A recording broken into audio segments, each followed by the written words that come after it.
आज हम बात करेंगे इंडेक्स म्यूचुअल फंड के बारे में, एक ऐसा इन्वेस्टमेंट के बारे में जो बिगिनर्स के लिए सिंपल, लो कॉस्ट और लॉन्ग टर्म वेल्थ क्रिएशन के लिए परफेक्ट है। हम स्पेसिफिकली बात करेंगे लार्ज कैप, मिड कैप और small cap index mutual fund के बारे में, और इस कैटेगरी में पिछले 3 साल में सबसे ज्यादा रिटर्न देने वाला 3 म्यूचुअल फंड को पिक करेंगे और उसको कंपेयर करके भी देखेंगे उनमें से सबसे अच्छा कौन है। इसीलिए वीडियो को एंड तक जरूर देखें। सो हेलो दोस्तों, वेलकम टू इन्वेस्टर एमडी। चलिए ये वीडियो को शुरू करते हैं। सबसे पहले समझते हैं इंडेक्स म्यूचुअल फंड होता क्या है। सिंपल भाषा में बोलूं तो एक इंडेक्स फंड स्टॉक मार्केट के एक स्पेसिफिक इंडेक्स को फॉलो करता है। जैसे कि अगर आप निफ्टी 50 इंडेक्स फंड में इन्वेस्ट करते हो तो ये फंड उन्हीं कंपनी में इन्वेस्ट करेगा जो निफ्टी 50 इंडेक्स में है, बिल्कुल वही प्रोपोर्शन में। यानी आपका पैसा ऑटोमेटिकली मार्केट के साथ ग्रो करेगा बिना एक्टिव स्टॉक पिकिंग की टेंशन के। और क्योंकि ये फंड पैसिवली मैनेज होता है इसलिए इसका एक्सपेंस रेशियो भी काफी कम होता है एंड लॉन्ग टर्म इन्वेस्टर के लिए ये एक बहुत बढ़िया ऑप्शन होता है। चलिए अभी बात करते हैं large cap index mutual fund के बारे में। ये फंड उस कंपनी में इन्वेस्ट करते हैं जो मार्केट में सबसे बड़ी और स्टेबल कंपनी होते हैं, जैसे Reliance, TCS, Infosys etcetera. Large cap fund थोड़ा लो रिस्क होते हैं और लॉन्ग टर्म स्टेबिलिटी के लिए फेमस होते हैं। तो अभी चलिए देखते हैं पिछले 3 साल में सबसे ज्यादा रिटर्न देने वाला top 3 large cap index mutual fund. तो यहाँ पे आप देख सकते हो मैंने equity large cap index mutual fund को सिलेक्ट किया और 3 साल का रिटर्न में लिया, और वो रिटर्न एसआईपी के बेसिस में है। मतलब आप अगर 3 साल के लिए एसआईपी करते तो अभी कौन सा फंड आपको सबसे ज्यादा रिटर्न देता। तो इसमें पहले नंबर पे है DSP Nifty next 50 index fund, जो पिछले 3 साल की बेसिस में पर ईयर 32.49% रिटर्न दिया। दूसरे नंबर पे है Kotak Nifty next 50 index fund, जो पिछले 3 साल में 32.45% रिटर्न दिया। एंड तीसरे नंबर पे है Motilal Oswal Nifty next 50 index fund, जो पिछले 3 साल में 32.38% रिटर्न दिया। चलिए इसको कंपेयर करके देखते हैं कौन फंड सबसे अच्छा है। तो यहाँ पे मैं कंपेयर लिस्ट में ऐड किया। देखो तीनों फंड का रेटिंग 4 स्टार है। कोई भी म्यूचुअल फंड को पिक करने से पहले ये रिस्क मेजर वाला पार्ट आपको देखना बहुत जरूरी है। इसके लिए मैं एक सेपरेट वीडियो बनाने वाला हूँ, वो वीडियो भी बहुत जल्दी इस चैनल में आ जाएगा। तो रिस्क मेजर पार्ट में पहले नंबर पे है स्टैंडर्ड डिविएशन। अब सिंपल में स्टैंडर्ड डिविएशन का मतलब समझो। स्टैंडर्ड डिविएशन जितना ज्यादा हाई होता है वो उतना ज्यादा रिस्की होता है। तो यहाँ पे सबसे ज्यादा हाई है DSP Nifty next 50 index fund, जिसका स्टैंडर्ड डिविएशन है 16.86। दूसरा टर्म है शार्प। यहाँ पे शार्प का मतलब होता है रिस्क एडजस्टेड रिटर्न, मतलब वो फंड आपको रिटर्न देने के लिए कितना रिस्क लिया है। यहाँ पे शार्प जितना हाई होगा वो फंड उतना अच्छा होगा। तो इस फंड के मामले में सबसे ज्यादा शार्प है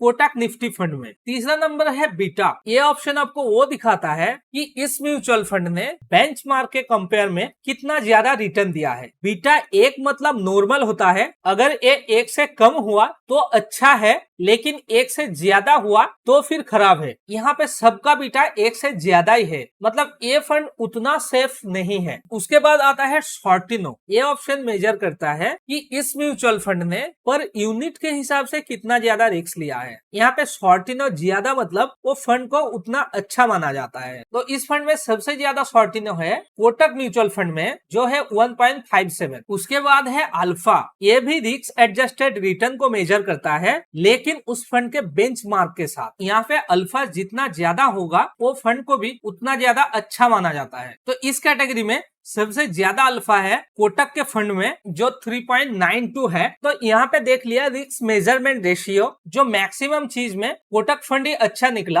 अभी और 2 चीज देखेंगे, जो है expense ratio and exit load. पहले एक्सपेंस रेशियो को देखते हैं। डीएसपी म्यूचुअल फंड में एक्सपेंस रेशियो है 0.28%, कोटक फंड में है 0.25% एंड मोतीलाल ओसवाल में है 0.35%। यहाँ पे भी कोटक फंड सबसे कम एक्सपेंस रेशियो चार्ज कर रहा है। एग्जिट लोड की बात करें तो ये दोनों फंड में एग्जिट लोड नहीं है, लेकिन मोतीलाल ओसवाल ने 1% का एग्जिट लोड लगा रखा है जो कि 15 दिन के लिए है। तो दोस्तों तीनों large cap index fund compare करने के बाद ये देखा गया कि कोटक निफ्टी इंडेक्स फंड ये तीनों में से सबसे अच्छा है। अब बात करेंगे mid cap index mutual fund के बारे में। मिड कैप फंड्स उन कंपनी में इन्वेस्ट करता है जो लार्ज कैप से छोटा होता है, लेकिन ग्रोथ पोटेंशियल लार्ज कैप से थोड़ा ज्यादा होता है। यानी यहाँ पे आपको थोड़ा ज्यादा रिस्क लेके अच्छा रिटर्न मिल सकता है। चलिए अभी देखते हैं पिछले 3 साल में सबसे ज्यादा रिटर्न देने वाला top 3 mid cap index mutual fund. यहाँ पे मैं mid cap index mutual fund को सिलेक्ट किया, जिसका रिटर्न 3 साल के लिए देखूंगा और ये रिटर्न मंथली SIP के बेसिस पे होगा। पहले नंबर पे है Aditya Birla Sun Life Nifty mid cap 150 index fund, जो 3 साल में पर ईयर 33.14% रिटर्न दिया है। दूसरे नंबर पे है Motilal Oswal Nifty mid cap 150 index fund, जो पिछले 3 साल में 13.12% रिटर्न दिया है। एंड तीसरे नंबर पे है Nippon India Nifty mid cap 150 index fund, जो पिछले 3 साल में 32.84% पर ईयर रिटर्न दिया है। चलिए इसको कंपेयर करके समझते हैं ये तीनों में से सबसे अच्छा कौन है। फंड साइज की बात करें तो आदित्य बिरला म्यूचुअल फंड में फंड की साइज है 273 करोड़, मोतीलाल ओसवाल का साइज है 1866 करोड़ एंड निपॉन इंडिया का साइज है 1585 करोड़। तो फंड साइज के मामले में मोतीलाल ओसवाल सबसे ज्यादा है। रिस्क मेजरमेंट के अंडर में स्टैंडर्ड डिविएशन ये दोनों का सेम है, लेकिन निपॉन इंडिया का थोड़ा कम है। शार्प रेशियो की बात करें तो इसमें भी ये दोनों फंड का सेम है, लेकिन निपॉन इंडिया का थोड़ा कम है। बीटा ये तीनों का सेम है, शॉर्टिनो भी ये दोनों का सेम है, इसका थोड़ा कम है। एंड अल्फा सबसे कम है आदित्य बिरला का और निपॉन इंडिया का सबसे ज्यादा है। यहाँ तक कंपेयर में समझ में आया ये दोनों फंड सेम में चल रहा है, इसका रेशियो थोड़ा नेगेटिव में जा रहा है। एक्सपेंस रेशियो की बात करें तो आदित्य बिरला में है 0.44%, Motilal Oswal 0.3% and Nippon India भी 0.3% चार्ज करता है। तो एक्सपेंस रेशियो के मामले में ये दोनों कम है। एग्जिट लोड की बात करें तो आदित्य बिरला 0.25% चार्ज करता है 15 डेज के लिए और मोतीलाल ओसवाल 1% चार्ज करता है 15 डेज के लिए एंड निपॉन इंडिया का कोई भी एग्जिट लोड नहीं है। इनमें से अगर आप ग्रोथ के साथ बैलेंस रिस्क चाहते हैं तो यहाँ पे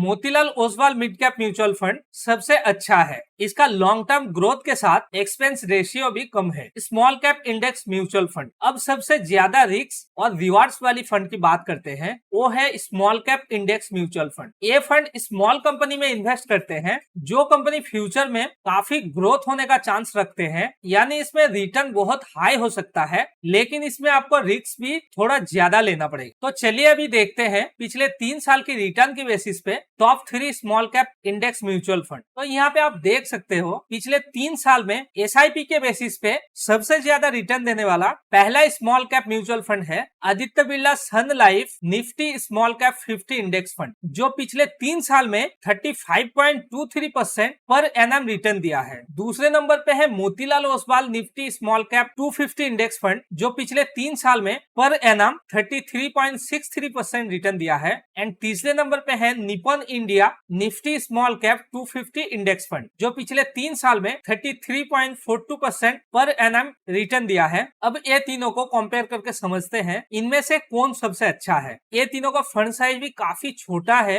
आदित्य बिरला का 259 करोड़ है, मोतीलाल ओसवाल का 822 करोड़ एंड निपॉन इंडिया का 1790 करोड़ फंड साइज है। स्टैंडर्ड डिविएशन की बात करें तो आदित्य बिरला का है 21.03, Motilal Oswal 17.8 and Nippon India 17.78। Sharpe ratio इसमें 0.7, इसमें 1.05 एंड एज 1.04। बीटा भी ये तीनों का 1 से ज्यादा ही है। शॉर्टिनर रेशियो ये तीनों का 1 के आसपास ही है एंड अल्फा ये तीनों का माइनस में है। अभी एक्सपेंस रेशियो देखा जाए तो आदित्य बिरला में 0.46%, मोतीलाल ओसवाल में 0.36% एंड निपॉन इंडिया में 0.35%। एग्जिट लोड की बात करें तो आदित्य बिरला में 0.25% जो 15 डेज के लिए है, मोतीलाल ओसवाल में 1% वो भी 15 डेज के लिए एंड निपॉन इंडिया में कोई भी एग्जिट लोड नहीं है। इन तीनों फंड में से Nippon India small cap mutual funds काफी प्रॉमिसिंग है, क्योंकि इसने low expense ratio and 0 exit load के साथ काफी अच्छा रिटर्न प्रोवाइड किया है। लेकिन याद रखें स्मॉल कैप म्यूचुअल फंड में हाई रिटर्न के साथ हाई रिस्क भी होता है, अब हमने large cap, mid cap and small cap index mutual fund को कंपेयर किया। इनमें से अगर आप सेफ खेलना चाहते हो तो आपको लार्ज कैप इंडेक्स फंड की तरफ जाना चाहिए। अगर आप थोड़ा ज्यादा